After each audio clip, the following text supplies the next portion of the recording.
Hello guys, welcome to talkies today channel. Hello guys, welcome back to talkies today channel. ఈరోజు మనం ETV విన్లో stream అవుతున్న ఇట్లు మీ ఎదవా movie review ఈ వీడియోలో డిస్కస్ చేద్దాం. సినిమా ఎలా ఉంది, కామెడీ వర్కౌట్ అయిందా, ఎమోషన్స్ ఎలా ఉన్నాయి, అన్ని మన స్టైల్లో ఈ వీడియోలో డిస్కస్ చేద్దాం.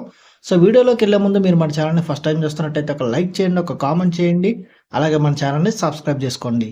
చాలామంది మన ఛానల్ని సబ్స్క్రైబ్ చేసుకోకుండానే వీడియోస్ చూస్తున్నారు గైస్. మీరు సబ్స్క్రైబ్ చేసుకుని చూడడం వల్ల ఛానల్కి ఎంత ఎంకరేజ్మెంట్గా ఉంటుంది. సో సబ్స్క్రైబ్ చేసుకుని వీడియోస్ చూడండి. ఇంకా లేట్ చేయకుండా వీడియోలోకి వెళ్ళిపోదాం. Let's get started.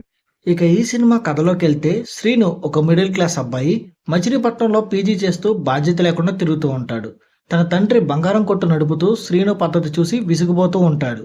అదే సమయంలో బ్యాంక్ మేనేజర్ సాయి కూతురు మనస్విని అనే అమ్మాయి శ్రీనుని ప్రేమిస్తుంది. తన కూతురు ఒక యదవని ప్రేమించిందని తెలుసుకున్న తండ్రి షాక్ అవుతాడు. అప్పుడు తనికెల బర్ని గారు ఒక సలహా ఇస్తారు. ఆ కుర్రాడితో కలిసి ఒక 30 రోజులు తిరుగు, అతను నిజంగానే యదవా అని కనిపిస్తే నీ కూతురు ప్రేమని ఒప్పుకోకని చెప్తాడు. మరి ఆ 30 రోజుల్లో సాయికి శ్రీను గురించి ఏం తెలిసింది అనేది ఈ సినిమా యొక్క మెయిన్ స్టోరీ. ఈ సినిమా పాజిటివ్ పాయింట్స్ ఏంటో ఇప్పుడు చూద్దాం. ఒక తండ్రి తన కూతురు ప్రేమించిన వ్యక్తిని అర్థం చేసుకోవడానికి 30 రోజులు అతనితో కలిసి తిరగడం అనే పాయింట్ చాలా కొత్తగా అనిపిస్తుంది.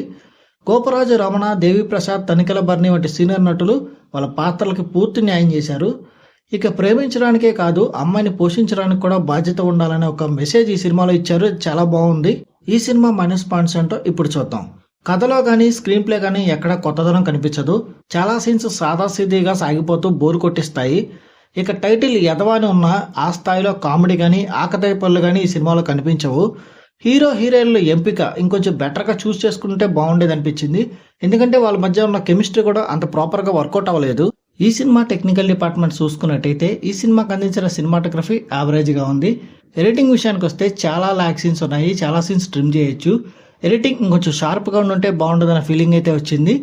ఇక మ్యూజిక్, చాలా కాలం తర్వాత ఆర్పి పట్నాయక్ గారు ఈ సినిమాకి మ్యూజిక్ ఇచ్చారు, కానీ పాటలు ఎక్కువగా రిజిస్టర్ కాలేదు. ఇక డైరెక్టర్ విషయానికి వస్తే దర్శకుడుగా ఆయన ఒక మంచి ప్రయత్నం చేశారు, కానీ స్క్రీన్ ప్లే విషయంలో ఇంకొన్ని జాగ్రత్తలు తీసుకుని ఉంటే బాగుండేదనిపించింది. ఇంకా ఓవరాల్గా చూసుకున్నట్టయితే ఇట్లు మీ యదవా అనే సినిమా ఒక average family and love drama అని చెప్పొచ్చు.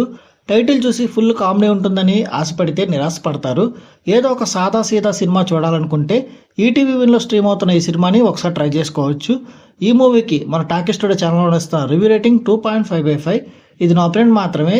ఈ సినిమాని మీరు ఆల్రెడీ చూసినట్టయితే ఈ సినిమా మీకు ఎలా అనిపించింది అనేది కింద కామెంట్ సెక్షన్లో మెన్షన్ చేయండి. ఇంకెవరైనా మన ఛానల్ సబ్స్క్రైబ్ చేసుకోకపోతే ఇప్పుడే సబ్స్క్రైబ్ చేసుకోండి. వీలైతే పక్కన బెల్ బటన్ కూడా ప్రెస్ చేసి పెట్టుకోండి. ఇది వాళ్ళ వీడియో గాయస్. మళ్ళీ ఇంకొక మంచి వీడియోతో మీ ముందుకు వస్తాను. Thanks for watching. జై హింద్.